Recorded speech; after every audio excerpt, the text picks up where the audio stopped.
지금 전국 집값 18개월만 반등이라고 합니다. 여러분들께서는 지금 부동산에 올라탔습니까? 어떤 지역이라도 부동산에 올해 또는 작년 연말 매수를 하셨는지 참 궁금합니다. 자, 작년 연말은 제가 사지 말라 했어요. 하지만 2022년 1월부터 시작된 땡땡 지역 입주장 때 적극적으로 매수를 하라 라고 말씀드렸고요. 제 골드 멤버십 중에 한 분께서는 인천에 루원시티 쪽에 매수를 하려고 하셔가지고 마찬가지로 올 초에 매수를 할 수 있도록 같이 좀 얼굴 맞대고진 않았고요. 하여튼간에 머리를 맞대고 의논을 해서 그분께서 루원시티 결정도 하셨습니다. 그때 제가 붙인 전제 조건이 이거예요. 매수하고 바로 급등하는 건 생각하지 마라. 왜냐면 어차피 부동산은요, 내가 사고 나서 여러분 하루 만에 1억이 뛴다 하더라도요, 양도소득세가 77% 냅니다. 77%. 그러면 세금 내고 나면 2,700만원, 2,300만원 남죠? 맞죠? 돈이 얼마 남지 않는다는 거예요. 그래서 내가 사고 나서 얼마 올랐다, 여러분 기분은 좋을 수 있어요. 그런데 그게 나한테 큰 도움이 되지 않는다. 정말 중요한 건요, 내가 사고 나서 양도소득세가 일반 과세세율 6에서 45% 세율로 접어드는 그 구간에, 그 시기에 내가 차익을 얼마큼 받는지, 그게 중요한 거예요. 자, 그래서 그런 전제 조건을 하고 대전제를 깔고 이제 서울 수도권은 매수를 하는 겁니다.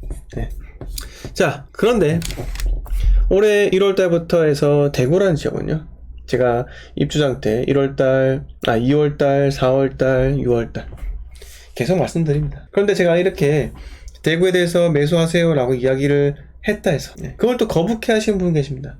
너무 대구 띄우는 거 아니냐 라고 하시는데, 여러분 저도 아직까지 세팅에 멀었어요.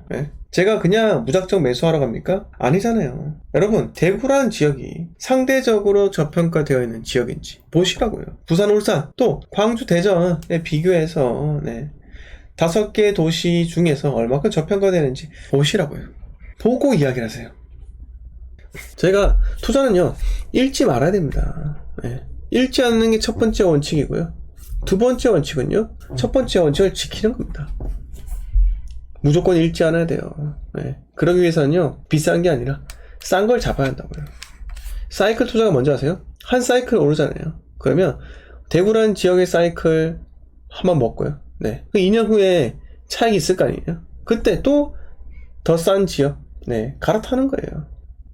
그리고 또 그 다음 지역, 이렇게 몇 번만 하다 보면요, 처음에 한 채가, 그 다음에 두 번째 두 채가 되고요, 두 채가 네 채가 되는 거예요. 즉 여러분, 투자는요, 입지 좋은 것, 아파트 놀이터가 푹신푹신한 게 아니고, 모래바닥이 아니고 푹신푹신한 거, 아파트 수영장 있는 곳, 아파트 카페, 아파트 조식 제공, 이렇게 좋은 상품을 사는 게 아니라고요. 이 부분은 제가 정말 여러분들께 말씀드리고 싶어요. 그렇게 좋은 걸 살 거면요, 전부 다 강남 부동산에 돈이 몰리잖아요. 그런데 여러분, 투자는요, 좋은 상품에 돈이 몰리는 게 아니라 어디에 돈이 몰리죠? 바다사자님 반갑습니다. 주유사님 명강이 들어왔습니다. 아유, 감사합니다. 자, 바다사자님, 투자는 좋은 것을 사는 게 아니라 뭘 사야 되죠? 혹시 아세요? 승다님 반갑습니다. 마스터님 반갑습니다. 조수경님 반갑습니다. 서정민님 반갑습니다. 비자님 반갑고요. 여러분 어때요? 무엇을 사야 될까요? 몇 번 말씀드렸는데, 아니요. 좋은 것을 사는 게 아니라, 싼 걸 사는 게 아니에요. 좋은 것을 사는 게 아니라 앞으로 좋아질 것을 사는 겁니다. 여러분, 이게 달라요. 좋은 것을 사는 게 아니라 앞으로 좋아질 것을 사는 거예요. 이게 바로 수익률에 우리는 투자를 하는 거예요, 여러분. 수익률요. 다른 거 생각하지 마세요. 오직 생각해야 될 거는요, 수익률이에요, 수익률. 다주택자 포지션을 갈아타야 한다고 이야기 드렸습니다. 취득세 중과 때문에 살 수 없잖아요. 그렇죠. 못 사죠. 하지만 취득세 중과를 피하는 방법 두 가지가 있다 했잖아요. 공시가 1억 이하, 그리고 재개발 재건축 입주권, 두 가지가 있다고요. 이걸 생각을 하세요. 취득세 중과 풀리고 나서 진입을 한다? 쉽지 않습니다. 이미 가격대 떴을 거예요. 물론 그때 가서 싼 거 매수해서 오를 수 있겠죠. 그런데 그만큼 수익률은 떨어진다는 거, 이거 감안을 하셔야 한다는 거예요. 이해하셨습니까? 자, 전국지가 18개월 만에 반등이지만요, 여러분, 반등이라고 하지만은 다시 또 멈춰가고 있기로 해요. 다시 또 멈추고 있다고요. 정부에서 여러분 전국지가 18개월 만에 반등, 이런 거 알까요, 모를까요?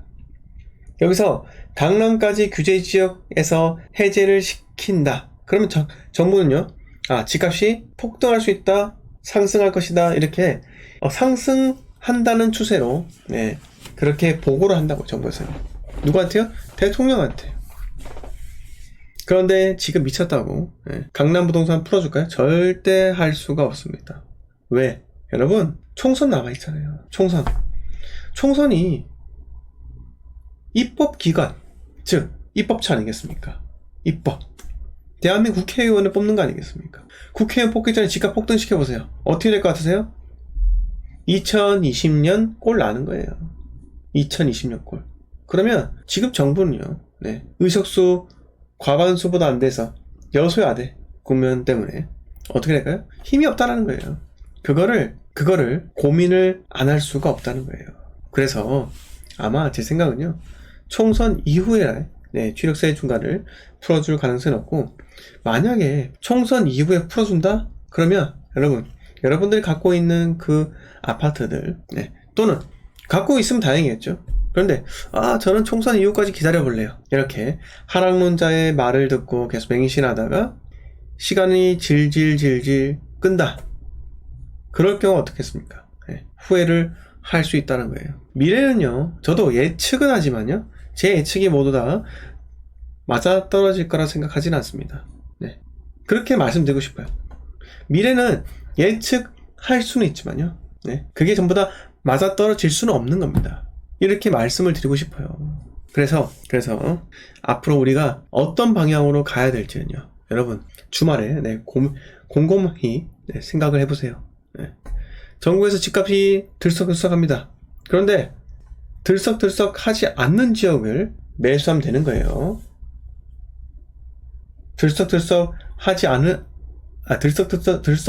발음이 안 되네요.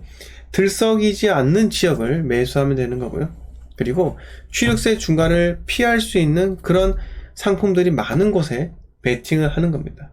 자, 여러분들께서 울산이라는 지역, 여러분들이 이미 다주택자라는 가정하에 울산이라는 지역에 추가적인 매수를 할 수 있을까요? 쉽지 않아요. 왜요? 공시가 1억 이하와 또 재개발 재건축 입주권이 많지가 않습니다. 많지 않다는 건요, 이미 가격대가 올랐을 확률이 높다는 거예요. 부산도 마찬가지입니다. 부산.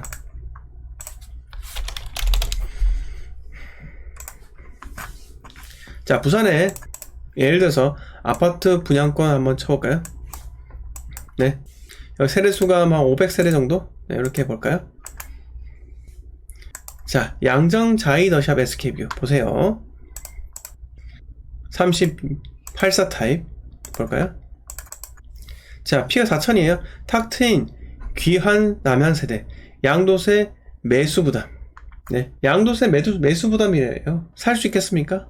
조합원 입주권 피 3억 4,700이에요. 이거 초기 투자가 얼마 들어가요? 여기 나와있질 않은데. 여러분, 이런 게 투자금이 많이 들어가요. 살 수 있겠습니까? 물론 이거 사면 취득세 중과에서 피할 수는 있습니다. 근데 이 가격대가 과연 저렴한가요? 저렴해요? 저렴하지 않다라는 거예요. 그리고 취득세 중과가 여전히 해당이 되는데 분양권을 매수할 수 있을까요? 여러분, 투자는요, 항상 엑시 전략이 필요한 거예요. 내가 수틀리면 입주할 수 있는, 수틀리면 전세라도 세팅할 수 있는, 그렇게 해야 되는데, 취득세 중과 때문에 6억짜리가 12.4% 붙어서 7,200만원 취득세 내보세요. 속 많이 상합니다. 속상해요. 죽어나가는 거예요. 그래서 부산은 생각보다 매수할 게 없다. 생각보다 매수할 게 많지 않다. 아는 겁니다. 자, 서면 비싸동원. 지금 중층이 지금 보시면은 조합원 가격 뭐 이렇게 나와 있잖아요. 네, 나와 있고 무피도 있어요.